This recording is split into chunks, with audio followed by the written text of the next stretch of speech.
16 तारीख से शनि तथा राहु एकदम क्लोज डिग्री पर गोचर करेंगे। यह क्लोज डिग्री पर उनका गोचर 24 तारीख अप्रैल की 24 तारीख तक रहेगा। इस समय विध्वंसकारी या विनाशकारी स्थिति राहु और शनि निर्मित कर सकते हैं, इसलिए आप थोड़ी सी सावधानी अवश्य रखें। जो विनाशकारी विध्वंसकारी आगजनी दुर्घटनाएं, जो प्रॉब्लम्स हर व्यक्ति फेस कर रहा है, क्या उनमें कोई राहत के संकेत है?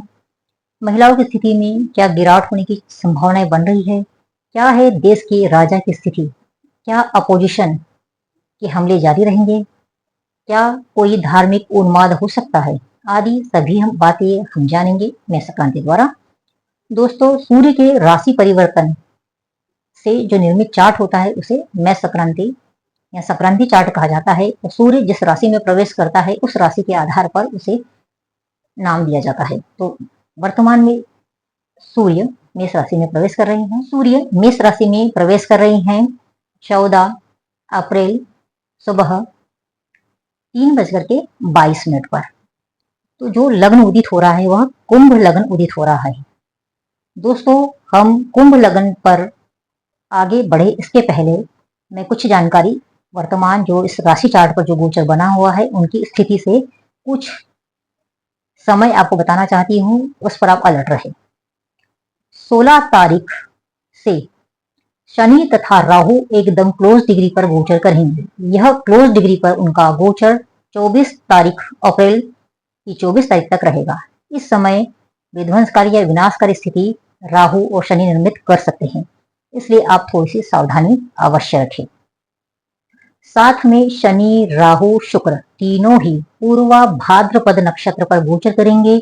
यह नक्षत्र शास्त्रों में काफी विनाशकारी तथा विध्वंसकारी प्रवृत्ति को दिखाता है, ऐसा शास्त्रों में कहा गया है। विशेष करके राहु जब उत्तरा भाद्रपद नक्षत्र पर गोचर करता है तो काफी विनाश देने की संभावनाएं बनाता है। इस समय शनि का गोचर मीन राशि पर है और मीन राशि जलीय राशि में शनि का गोचर यदि राहु से युति बना करके कर रहा है या कोई पाप ग्रह से दृष्टा होकर के कर रहा है तो यह भी काफी विनाशकारी स्थिति दे सकता है। तो यहाँ पर जो गोचर की स्थिति है वह विनाश वाली या कुछ खतरनाक चीजों को दिखा रही है, तो थोड़ा सा आपको अलर्ट रहने की कोशिश करना चाहिए। भाद्रपद नक्षत्र अधोमुखी नक्षत्र है, तो जो जमीन से अंदर भूगर्भ में स्थित हलचल को दिखा रहा है। तो यहाँ पर भूकंप और जल राशि होने की वजह से, जलीय राशि होने से जलीय प्रदेशों, तटीय प्रदेशों में यह संभावनाएं ज्यादा निर्मित हो सकती है। साथ में यहाँ पर एक राजयोग भी निर्मित हो रहा है। जब हम मेष संक्रांति को देखते हैं तो मेष संक्रांति में कुंभ लग्न उदित हो रहा है और जो लग्नेश बन रहे हैं वह द्वितीय हाउस में गए हैं और यहाँ पर जो चतुर्थेश शुक्र बन रहे हैं वह उच्च के होकर के शनि से युति कर रहे हैं। तो एक यह समृद्धशाली योग बन रहा है। साथ में यहाँ द्वादशेश शनि भी है और यह एकादशेश और द्वितेश जो बृहस्पति बन रहे हैं वह चतुर्थ हाउस में स्थित है। चतुर्थेश और द्वितेश का राशि परिवर्तन योग है, तो यह एक समृद्धि को दिखा रहा है। तो कहीं ना कहीं स्थितियां या मार्केट डाउन तो रहेगा, परंतु भारत उससे लड़ने में सक्षम है, अपनी समृद्धि को किसी न किसी तरीके से बचाए रखेगा। अब कौन से ऐसे सेक्टर है जिनमें ग्रोथ के संकेत है, यह भी हम जानेंगे इस वीडियो में। सबसे पहले हम लेते हैं राजा की स्थिति।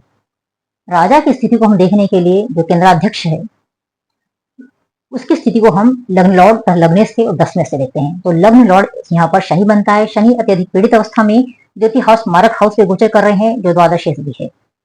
लग्न पर मंगल की दृष्टि है तथा लग्नेश राहु के साथ मारक भाव में स्थित है। इस प्रकार 6, 8, 12 भाव के साथ मारक भाव भी इस युति दृष्टि में इन्वॉल्व हो गए हैं। तो कहीं ना कहीं एक अरिष्टजनक स्थिति है। तो इसलिए केंद्राध्यक्ष या राष्ट्राध्यक्ष की इमेज में गिरावट के संकेत है। स्वास्थ्य संबंधी परेशानी भी यहाँ पर बन रही है। इसके साथ समृद्धि का योग जैसे हमने आपको बता दिया है। वहीं हम पंचमेश को देखते जो नीतियां है, प्लानिंग है और यहाँ पर संशोधन की बात आती है तो वह एकादश हाउस से देखा जाता है। तो यहाँ पर एकादशेश बृहस्पति तो बेटर स्थिति में है पर शनि से दृष्ट है। तो कहीं ना कहीं यहाँ पर यह एक आकलन आ रहा है कि गवर्नमेंट जो नीतियां बना रही है उसे किसी भी तरीके से इम्प्लीमेंट करने के लिए पूरा प्रयास करेगी। अब हम अपोजिशन की स्थिति को देखते हैं। अपोजिशन को हम 7th हाउस से देखते हैं और 7th लॉर्ड यहाँ पर एक्सॉल्टेड होकर के तृतीय हाउस में गए हैं। तो आंदोलन, क्रांतियां आदि को यह दिखा रहा है, उन्माद को दिखा रहा है अपोजिशन। तो यह एक लाने की स्थिति बन रही है। अब हम 7th हाउस को देखते हैं, तो 7th हाउस यहाँ पर पाप कर्करी में आ गया है। तो यहाँ पर कहीं न कहीं गवर्नमेंट प्रेशराइज करके चीजों को हैंडल कर सकती है। साथ में हम षष्ठेश या नवमेश को देखते हैं, तो नवमेश उच्च के होकर के लग्नेश के साथ है। तो यहाँ पर कहीं न कहीं कोर्ट द्वारा गवर्नमेंट को फायदा हो सकता है। अब हम देखते हैं कि तृतीय हाउस हमारी बॉर्डर को दिखाता है। बॉर्डर पर स्थित तनाव हो, अच्छे संबंध हो, उन सभी को हम तृतीय हाउस से देखते हैं। तो यहाँ पर सप्तमेश, सप्तम जो होता है वो वॉर को दिखाता है। तो सप्तमेश 3rd हाउस में गया है, षष्ठ से भ्रष्ट है। 10th लॉर्ड छठे हाउस में गया है, 3rd लॉर्ड छठे हाउस में गए हैं। तो यहाँ पर कहीं न कहीं बॉर्डर पर एक युद्ध या तनाव वाली स्थिति बन रही है, युद्ध जैसी स्थितियां बन रही, क्योंकि 3rd, 6th, 10th, 7th का संबंध एक साथ आ रहा है। तो यहाँ पर यह एक कनेक्शन बन रहा है कि युद्ध जैसे हालात कहीं न कहीं निर्मित होने के चांसेस बनेंगे। बृहस्पति केंद्र में स्थित होकर के पुनः एक बचाव वाली स्थिति निर्मित कर रहे हैं। जनता के स्वास्थ्य को देखें, तो जनता के स्वास्थ्य को हम चंद्रमा तथा 4th हाउस से देखते हैं। 4th हाउस में बृहस्पति फिर अपनी शुभता को दिखा रहे हैं कि कहीं न कहीं आक्रामक स्थितियों के दौरान जनता फिट रहेगी, स्वास्थ्य और अपनी बीमारियों, स्वास्थ्य अच्छा रहेगा, अपनी बीमारियों को ओवरकम कर पाएगी। चंद्रमा से हाउस में उच्च के सूर्य है, तो यहाँ पर चंद्र बली हो गया है। चंद्रमा से यदि हम केंद्र में देखें तो एक पाप ग्रह है मंगल, और सूर्य उच्च के होकर के स्थित है। तो यहाँ पर नीच भंग राजयोग वाली स्थिति निर्मित हो रही है चंद्रमा से।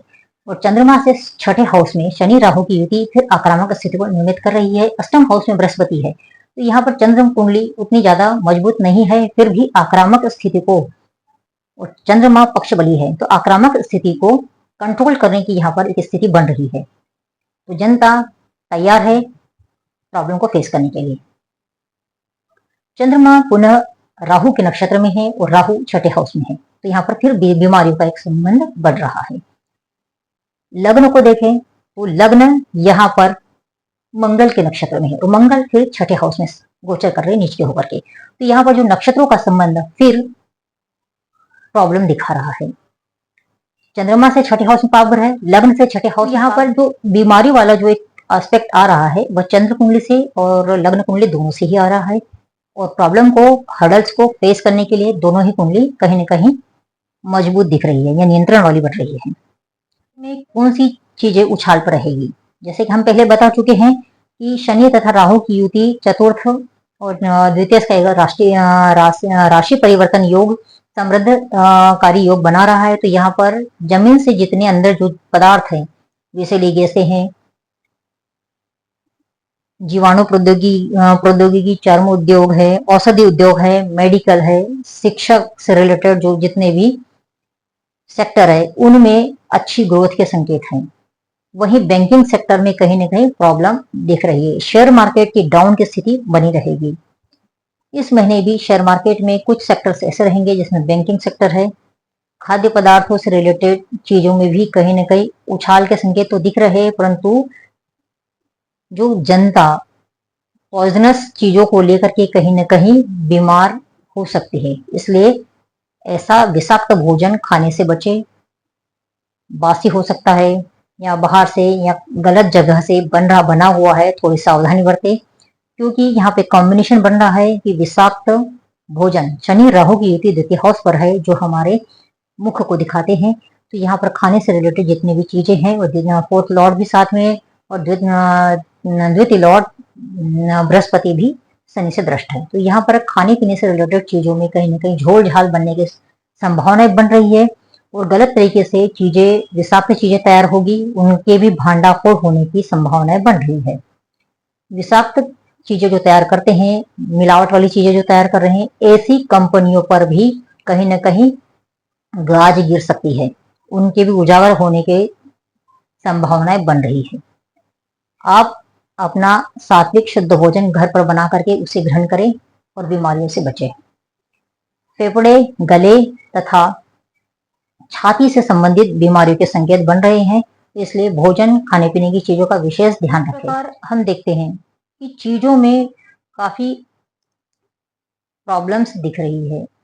गोचर इस प्रकार का निर्मित हो रहा है जिससे कहीं न कहीं परेशानियां बनेगी, परंतु उसे कंट्रोल करने की स्थिति भी इस चार्ट में निर्मित हो रही है। धार्मिक उन्माद के भी स्पष्ट संकेत मिल रहे हैं।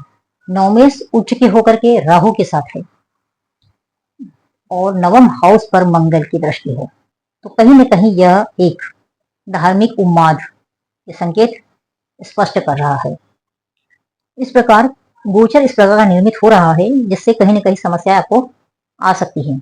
आप सावधानी बनाए रखें। सावधानी भी सबसे बड़ी आपको सुरक्षा कवच दे सकता है। ईश्वर की आराधना करते रहें। नारायण कवच, दुर्गा कवच का पाठ करें, काफी लाभकारी होगा। दोस्तों, भोजन तथा खाने से जितनी भी चीजें रिलेटेड जो बाहर से आप ले रहे हैं, बड़ी सावधानी से ग्रहण करें। इसी प्रिकॉशन के साथ मैं आपसे विदा लेती हूँ। फिर किसी अन्य वीडियो में मिलेंगे। जब तक के लिए धन्यवाद।